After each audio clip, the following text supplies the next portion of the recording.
Hey guys, நான் உங்கள் பிரியங்கா மணிகண்டன். இன்றைக்கி நாம் எங்கே போகிறோன்னா எங்கள் ஊர் திருவிழாவுக்கு போகிறோம். பாடசாலைன்ற இடம் எங்கள் வீட்டிலேருந்து ஒரு 10 மினிட்ஸ் வழி இருக்கும், டிஸ்டன்ஸ் இருக்கும். அங்கே தான் போயிட்டுருக்கோம். என்னோடய பியூட்டிஃபுல்லான ஊர் அங்கே கொஞ்சம் கேப்சர் பண்ணியிருக்கேன் உங்களுக்காக. கண்டிப்பாக பாருங்கள், ரொம்ப பியூட்டிஃபுல்லான பிளேஸ் இது. போகிற வழியில் எல்லாரையும் பார்த்துட்டு போனாலே உங்களுக்கு கொஞ்சம் ஸ்ட்ரெஸ் ரிலீஃபாக இருக்கும். நல்ல பியூட்டிஃபுல்லான பிளேஸ். இங்கே குளம் இருக்குது, அங்கே மீன் பிடிச்சிட்டு இருந்தாங்க எல்லோரும்.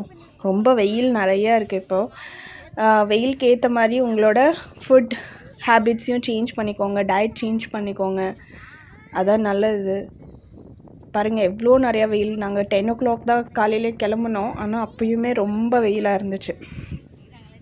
அப்படியே போயிட்டுருந்தோம். இங்கே தான் ஃபுல்லாக க்ரீனரி, கோகோனட் ட்ரீஸ் நிறையா இருக்கும். அதை கொஞ்சம் கேப்சர் பண்ணியிருக்கேன். பாருங்கள் எவ்வளோ பியூட்டிஃபுல்லான வியூ, அழகாக இருக்கும் பார்க்குறதுக்கே.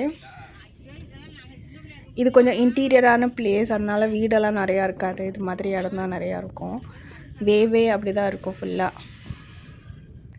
கோயில் வந்தாச்சு. இதுதான் கோயில். இங்கே தான் திருவிழா நடக்க போகுது ஈவினிங். இங்கே ஈவினிங் ரொம்ப கூட்டமாக இருக்கும், அதனால நாங்கள் காலையிலே வந்துட்டோம். என்ன பண்ணுவோன்னா, மாவிளக்கு எடுத்துகிட்டு வந்து அதை பூஜை பண்ணுவோம். பூஜை பண்ணிவிட்டு இன்னொரு கோயில் இருக்காங்க, அவங்க வயலுக்கு நடுவில் இருப்பாங்க, அந்த கோயிலும் கொஞ்சம் பூஜை பண்ணிவிட்டு போனோம். பாருங்கள், இது முருகன், உள்ள மகமாயி, இது வந்து பிள்ளையார், ஐயர் பூஜை பண்ணிகிட்டு இருந்தாங்க. நாங்கள் நல்லா கும்பிட்டுட்டோம். இவங்க தான் சாமி ஊர்வலம் போவாங்க.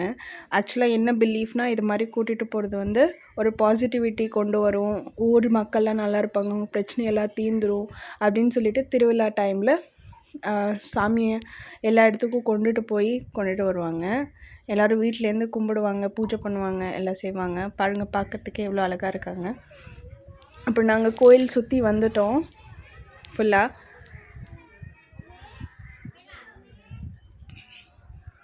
அதுக்கப்புறம் இதுதான் பேச்சியாய். இது வந்து குழந்தைங்க அழுதாலாம் இவங்களுக்கு தான் பூஜை பண்ணுவாங்க. இது வந்து ஐயனார். ரொம்ப அழகான கோயில். இப்போ நெக்ஸ்ட்டு நாங்கள் வயல் வழியாக, நான் இன்னொரு கோயில் சொன்னேன்ல, அங்கே போகிறோம். அங்கேயும் மாவிளக்கு வச்சு பூஜை பண்ணுறதுக்கு தான். பாருங்கள் இந்த வழி எவ்வளோ அழகாக இருக்குது. இது ஆக்சுவலாக ஃபுல்லாக வயல் தான். வயலுக்குள்ளே அந்த சாமி இருக்கும். அங்கே தான் நம்ம இப்போ போகிறோம். ரொம்ப நிறையா வெயில். ஒரு 10-15 10-20 தான் இருக்கும், ஆனால் அப்பயுமே ரொம்ப வெயில். பாருங்கள், இந்த கோயில் தான் அது. சின்னதாக தான் இருக்கும், ஆனால் இங்கே சாயந்தரம் ஆடு வெட்டி அது மாதிரி பூஜை பண்ணுவாங்க. ரொம்ப க்ரௌடாக இருக்கும். அதனால தான் நாங்கள் காலையிலே வந்து பூஜையெல்லாம் பண்ணிவிட்டு வீட்டுக்கு கிளம்பிட்டோம். ரொம்ப நாளைக்கு அப்புறம் வீடியோ போட்டிருக்கேன். ப்ளீஸ்